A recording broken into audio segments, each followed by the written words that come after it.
Our Bottlenose photo identification project is a joint venture between AFBI and the Irish Whale and Dolphin Group, and the project really started with the aim to look at social media as a resource for collecting information on our coastal dolphins.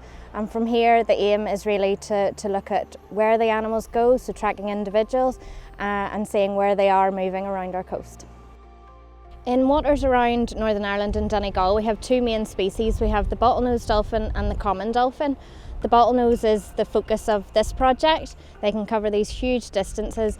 By using social media we have so many pairs of eyes on the water right across our coastline, and this just really maximises our chance of finding these animals and getting this much needed data. Some species like bottlenose dolphins are very well marked, so they've got great notches and nicks in their dorsal fin. So if you photograph that and get a nice picture, you can recognise individual dolphins and then follow their story, which is fantastic. I think dolphins are very much top predators, so they're great indicators of a healthy marine environment. So if your top predators like dolphins are doing well, then obviously everything on the food chain beneath that is doing well. So it's grand being able to monitor dolphin populations, but if you can monitor dolphins at the individual level, so it gives you much finer detail on that population. So if it is declining, you can tease apart where it's going wrong.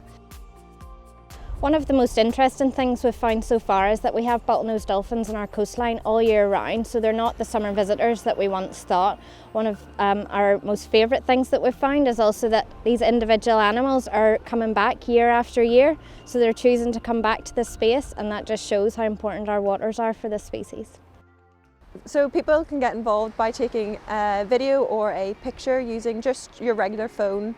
If you upload it to social media using the #FindAFin hashtag, you can do it that way. Or we also have an Irish Whale and Dolphin Group reporting app, which you can upload images and videos and report it that way.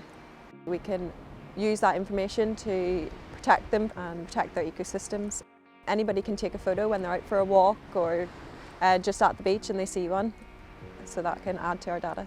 Currently the catalogue has 54 individuals, but we're adding to that every day.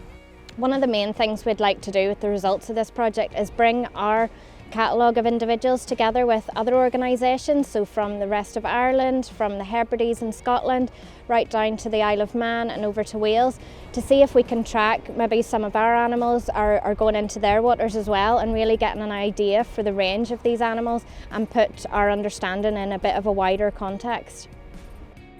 Yeah, collaboration is huge in these kind of projects. These are highly mobile species. You know, while we call them our bottlenose dolphins, they could also be the Hebrides bottlenose dolphins or the Irish bottlenose dolphins, and we're not really sure how far they travel yet. The ones we get on our coastline, so it's really important that we build these links with other organisations and share our data across as many platforms as possible. It really has opened up a whole new field, and of course if you have an army of citizen scientists, it's incredibly powerful going forward, because you've got every coast covered, every little nook and cranny. So they're the guardians, they see changes, and when citizen scientists say this is unusual, it's up to us as scientists to try and tease apart, well, what's the scientific drives behind that. But they're the ones that see things first and alert scientists and government to issues that might be coming down the line.